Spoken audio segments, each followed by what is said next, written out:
এই ভুলগুলো 50 বছর ধরে আওয়ামী লীগ করেছে এবং করতে করতে করতে করতে আওয়ামী লীগ যারা করে তাদের একেবারে গোশত হাড্ডি রক্তের সঙ্গে এই সমস্যা মিশে গেছে। আর আওয়ামী লীগের সঙ্গে থাকতে থাকতে থাকতে থাকতে এক মাঠে রাজনীতি করতে করতে বিএনপির লোকজনের মধ্যে এই সমস্যা আস্তে আস্তে সংক্রমিত হতেছে। আপনারা ভালো হয়ে যান, আপনারা ভালো হয়ে যান। এখন বর্তমানে বাংলাদেশটা ভালো হওয়ার জন্য খুব উপযোগী, খুব ভালো পরিবেশ ভালো হওয়ার জন্য। আল্লাহ পাক সকলকে ভালো হওয়ার তৌফিক দান করেন। শেখ হাসিনা বড় নেতা না আমি বড় নেতা? আমি বড় নেতা। বলবেন শেখ হাসিনা তো, খালেদা জিয়া বড় নেতা না আমি বড় নেতা? কারণ আমি খালেদা জিয়া এবং শেখ হাসিনার চেয়ে কোরআন হাদিস বেশি পড়াশোনা করেছি। আর কোনো কারণ নাই। আমি তাদের চেয়ে নিজেকে উত্তম বলে দাবি করতেছি না, কথা বুঝছেন? আমি বলি না আমি উত্তম। কে উত্তম কে অনুত্তম সেটা হয়তো আল্লাহ পাকের কাছে গেলে ফয়সালা আল্লাহ করবেন। কিন্তু আমি দুনিয়ার বিবেচনায় বলতেছি, আলেম ওলামাদেরকে নিজেদের নেতা মনে করবেন। ওলামায়ে কেরাম যেই কথা বলবে, কর্মীরা যেই কথা যেইভাবে শুনে নেতার কথা, জনগণ আওয়ামী লীগ করেন বিএনপি করেন আলেমদের কথা সেইভাবে শুনবেন। পছন্দ হলে শুনবেন, পছন্দ না হলে লেজ নিচে নামা দিয়ে চোরের মতো পালায়া যাবেন। খবরদার কোনদিন কোন আলেমের সামনে মাথা উঁচু করে কথার প্রতিবাদ করার চেষ্টা করবেন না।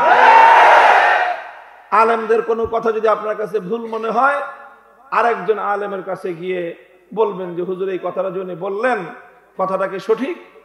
যদি ভুল হয় ওই আলেম ওনার ভুল ধরায়া দিবে, আপনি সেই আলেমের ভুল ধরায়া দিতে পারেন না।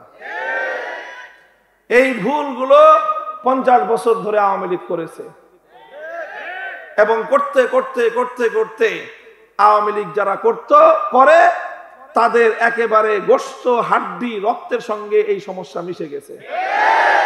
আর আওয়ামী লীগের সঙ্গে থাকতে থাকতে থাকতে থাকতে এক মাঠে রাজনীতি করতে করতে বিএনপির লোকজনের মধ্যে এই সমস্যা আস্তে আস্তে সংক্রমিত হতেছে। আপনারা ভালো হয়ে যান, আপনারা ভালো হয়ে যান। এখন বর্তমানে বাংলাদেশটা ভালো হওয়ার জন্য খুব উপযোগী, খুব ভালো পরিবেশ ভালো হওয়ার জন্য। আল্লাহ পাক সকলকে ভালো হওয়ার তৌফিক দান করেন। আমি এই কথা বলতেছি না যে আমরা ভুল ত্রুটির ঊর্ধ্বে। মানুষ হিসেবে আমাদেরও ভুল হতে পারে। আমার ভুল ধরার জন্য আমার চেয়ে বড় আলেম বাংলাদেশে আছে। আমি যদি ভুল করি আমার বড় আলেমরা আমাকে ভুল বলে দিবে, আলহামদুলিল্লাহ। আপনারা শত শত ভুল করার পরেও মানুষ এত কিছু বলে না। আমাদের একটা চুন থেকে পান খসার পরে আমাদের হুজুররা যে কোনো একজন হুজুরের সমালোচনায় তাকে তীরবিদ্ধ করে দেয়, ছাড় দেয়। দেখেন নাই? দেখেন, আপনারা দেখেন, সমাজ তো এখন দেখতেছেন। কোন একজন আলেম একটা কথা 1.5 ঘন্টা বক্তব্যের মধ্যে একটা কথা ভুল বলেছে, জাতির আলেম ওলামারা তাকে ধুয়ে মুছে দিয়েছে। আমি একটা কথা ভুল বলি, আমাকে কেউ ছাড় দিবে না। আপনার তো সারা জীবনের হাজার হাজার কথা কেউ পাত্তাই দেয় নাই। আমার একটা ছোট্ট কথা সামান্য একটু ভুল কেউ ছাড় দেয় না। কাজে আমি এ কথা বলি না যে আলেমরা ভুল করে না। আলেমদের মানুষ হিসেবে ভুল হতে পারে, তবে সেই ভুল শুধরে দেওয়ার মতো একজন আলেম ভুল করলে হাজার আলেম আছে তার ভুল ধরে দেওয়ার জন্য। সাধারণ মানুষের দায়িত্ব হলো এই যে আলেমদের কথা মনোযোগ দিয়ে শুনবে, আলেমদেরকে সম্মান এবং মর্যাদার দৃষ্টিতে তাদের কথা শুনবে, আনুগত্যের দৃষ্টিতে শুনবে, আনুগত্যের দৃষ্টি নিয়ে শুনবেন, আনুগত্যের দৃষ্টি নিয়ে আলেমদের সঙ্গে আচরণ করবেন। কখনোই তাদের সঙ্গে প্রভুত্ব ফলাতে আসবেন না। কখনো আলেম ওলামাদের সঙ্গে নেতাগিরি ফলাতে আসবেন না। আলহামদুলিল্লাহ, আল্লাহ পাক রব্বুল আলামিন আমার জাতির এই দেশের নতুন প্রজন্মের মধ্যে আল্লাহ পাক রব্বুল আলামিন যেই ঈমানি চেতনা তৈরি করে দিয়েছেন, ইনশাআল্লাহ এটা বাড়তে থাকবে, বাড়তে থাকবে। আভাস পাওয়া যাচ্ছে বাংলার চতুর্দিক থেকে বাংলাদেশ হবে আগামীর বাংলাদেশ, ইসলামের বাংলাদেশ। এই দেশে আল্লাহর কোরআনের রাজ কায়েম হবে ইনশাআল্লাহ, ইসলামী হুকুমত বাস্তবায়ন হবে। এদেশে ইসলাম দিয়েই রাষ্ট্র এবং রাজনীতি সবই আল্লাহর কোরআন অনুযায়ী চলবে ইনশাআল্লাহ।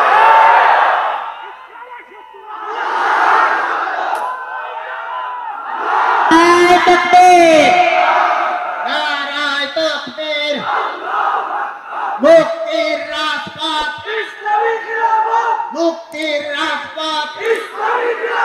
হয়তো খেলাফত, হয়তো খেলাফত, নারায়ে তাকবীর। এটা ভূমিকা হিসেবে কথাগুলো বললাম।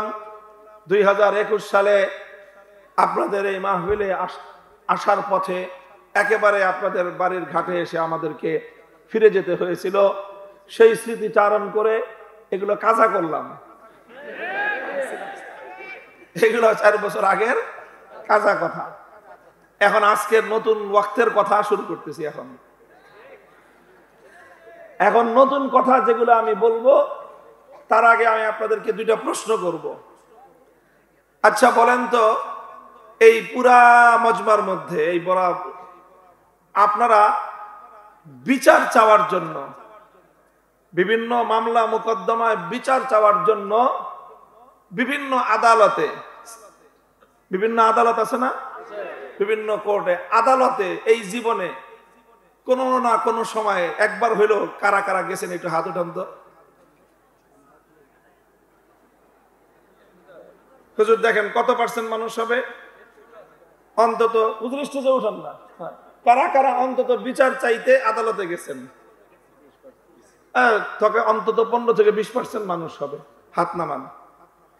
আচ্ছা এবার আরেকটা প্রশ্ন করি, মুসলমানরা এরকম কেউ কি আছেন? থাকলে হাত উঠাইবেন যে কোনোদিন হিন্দুদের মন্দিরে পূজা করতে গেছেন? হাত উঠান। আছেন কেউ? মুসলমান অবস্থায় কেউ হিন্দু থেকে থাকলে সেই সময় গেছেন সেটা না, আপনি ইসলাম গ্রহণ করাকালীন সময়ে মুসলমান থাকা অবস্থায় হিন্দুদের মন্দিরে দুর্গা, সরস্বতী, কালী, আরো কত মূর্তি আছে না, দেবতা, এই সমস্ত দেবতার পূজা করতে গেছেন কোনোদিন? জান নাই। এই 2টা কথা মনে রাখেন যে প্রচলিত এই আদালতে বিচার চাওয়ার জন্য আমাদের এই মজমার একটা মোটামুটি জরিপে দেখা গেল 15 থেকে 20% মানুষ গিয়েছে, অথচ হিন্দুদের মন্দিরে পূজা করতে কোনো মুসলমান যায় না। ঠিক আছে, এই কথাটা মনে রাখেন, পরে কাজে লাগতে পারে। আমি কোরআনে পাকের সূরাতুন নিসার 60 নম্বর আয়াত আপনাদের সম্মুখে তেলাওয়াত করেছি। তেলাওয়াতকৃত আয়াতের মধ্যে আমার আল্লাহ পাক রব্বুল আলামিন বড় বিস্ময় এবং আশ্চর্য নিয়ে আল্লাহ পাক রব্বুল আলামিন একটা কথা মানব জাতির উদ্দেশ্যে বলেছেন। আল্লাহ বলেন, আলাম তারা, তুমি কি দেখো না বড় আশ্চর্যজনক একটা দৃশ্য, বড় বিস্ময়কর একটা দৃশ্য কি তুমি দেখো না? ইলাল্লাযীনা ইয়াজুমুনা আন্নাহুম আমানু বিমা উনজিলা ইলাইকা ওয়া মা উনজিলা মিন ক্বাবলিক, কিছু মানুষ এমন রয়েছে যে তারা দাবি করে তারা ঈমানদার। কিছু মানুষ এমন আছে যে তারা দাবি করে তারা নিজেদের কি পরিচয় দেয়? যে আমরা মুমিন, মুসলমান, ঈমানদার, এই কথা তারা বলে।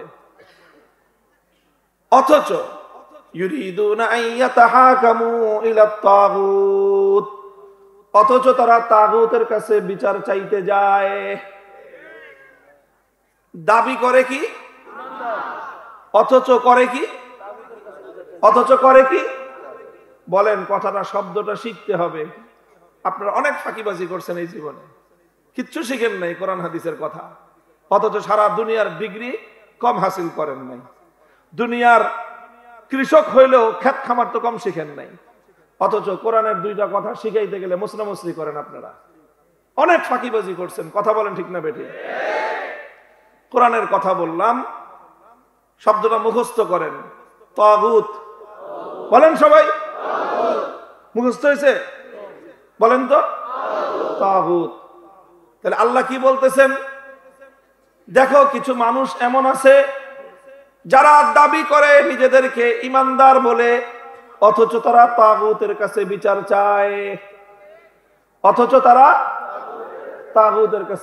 চায়। এটা হলো আয়াতের অর্থ। কি বুঝলেন? আপনারা এই কথার দ্বারা? এটা আল্লাহর কোরআনের আয়াতের অর্থটা কি বুঝলেন? আল্লাহ বোঝালেন হলো যে তুমি যদি ঈমানদার হয়ে থাকো তাগুতের কাছে বিচার চাইতে পারো না, আর যদি তুমি তাগুতের কাছে বিচার চেয়ে থাকো ঈমানদার হতে পারো না। কথা অস্পষ্টতা আছে কোনো? কথাটা পরিষ্কার? তুমি যদি ইমানদার হয়ে থাকো তাগুতের কাছে সিদ্ধান্ত চাইতে পারো না, আর তুমি যদি তাগুতের বিচার মানো, তাগুতের ফয়সালা মানো, তাহলে তুমি আর কিছু হলেও ইমানদার হতে পারো না। আল্লাহর উপর ঈমান এবং তাগুতের উপর বিশ্বাস একত্রিত হতে পারে না। রাত আর দিন একসঙ্গে জমা হতে পারে, এমন সময় হতে পারে যেটা রাত্র আবার দিনও হতে পারে না। আলো এবং অন্ধকার একত্রিত হতে পারে, আলো আর অন্ধকার যেমন একত্রিত হতে পারে না, রাত আর দিবস যেমন একত্রিত এক জায়গায় জমায়েত এক সময় জমায়েত হতে পারে না, ঠিক তেমনি ভাবে আল্লাহর কোরআন বলতেছে আল্লাহর উপর ঈমান এবং তাগুতের উপর বিশ্বাস এটা কোশ্চিনকালেও একত্রিত হতে পারে না। قد تبين الرشد من الغي فمن يكفر بالطاغوت ويؤمن بالله فقد استمسك بالعروة الوثقى لا انفصام لها والله سميع عليم। تبين দিবালোকের ন্যায় পরিষ্কার, আর রুশদু মিনাল গায়্যি কোনটা সঠিক পথ কোনটা ভুল পথ, কোনটা হেদায়েত আর কোনটা গোমরাহি আল্লাহ বলতেছেন পরিষ্কার পরিষ্কার। সুতরাং ফামান ইয়াকফুর বিত্তাগুতি ওয়া ইউমিন বিল্লাহ, যে ব্যক্তি তাগুতকে অস্বীকার করবে আর আল্লাহর উপর ঈমান আনবে সে ব্যক্তি কেবলমাত্র মুক্তির পথ ধরবে। তাহলে শুধু আল্লাহর উপর ঈমান আনার কথাই বলেন নাই, সঙ্গে সঙ্গে আল্লাহ বলতেছেন তাগুতকে অস্বীকার করতে হবে, তাগুতকে অস্বীকার করতে হবে। আল্লাযীনা আমানু ইউকাতিলুনা ফী সাবিলিল্লাহ ওয়াল্লাযীনা কাফারু ইউকাতিলুনা ফী সাবিলিত তাগুত। যারা ঈমানদার তারা লড়াই করে আল্লাহর পথে, যারা বেঈমান তারা লড়াই করে তাগুতের পথে। তাহলে তিনটা আয়াত আমি কোরআন থেকে বললাম, আরো অনেক আয়াত আছে একই মর্মের। মর্মটা হলো কি? আল্লাহর পথ ভিন্ন, তাগুতের পথ ভিন্ন। যারা আল্লাহর পথের পথিক তারা এক শ্রেণী, যারা তাগুতের অনুসারী তারা আরেক শ্রেণী।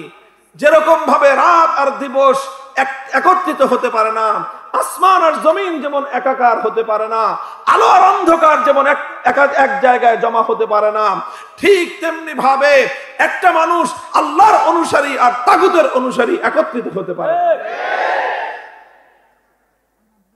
মুহতারাম হাজিরিন, এতক্ষণে হয়তো আপনাদের মনের মধ্যে প্রশ্ন ঘুরপাক খাচ্ছে যে হুজুর তাগুত জিনিসটা কি, এটা তো আগে বুঝায় নেবেন।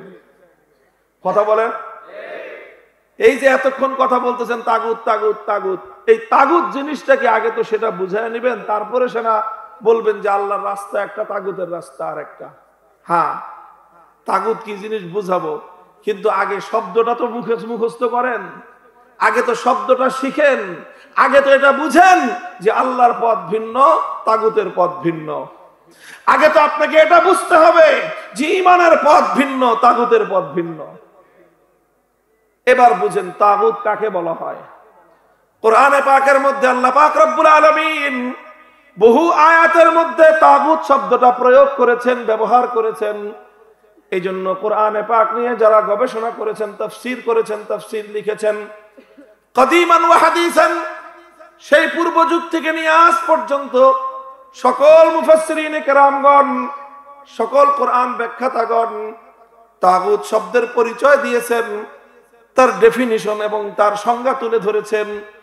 সব কথাগুলো একত্রিত করলে যদি আমি সহজ ভাষায় আপনাদেরকে বোঝানোর চেষ্টা করি, লক্ষ্য করে বুঝেন। তাগুত এর সংজ্ঞা এবং এর পরিচয় বোঝার আগে আরেকটা শব্দ আপনাকে বুঝতে হবে, সহজ হবে। প্রশ্নের জবাব দিয়েন, বলেন তো গায়রুল্লাহ কাকে বলে? গায়রুল্লাহ মানে কি?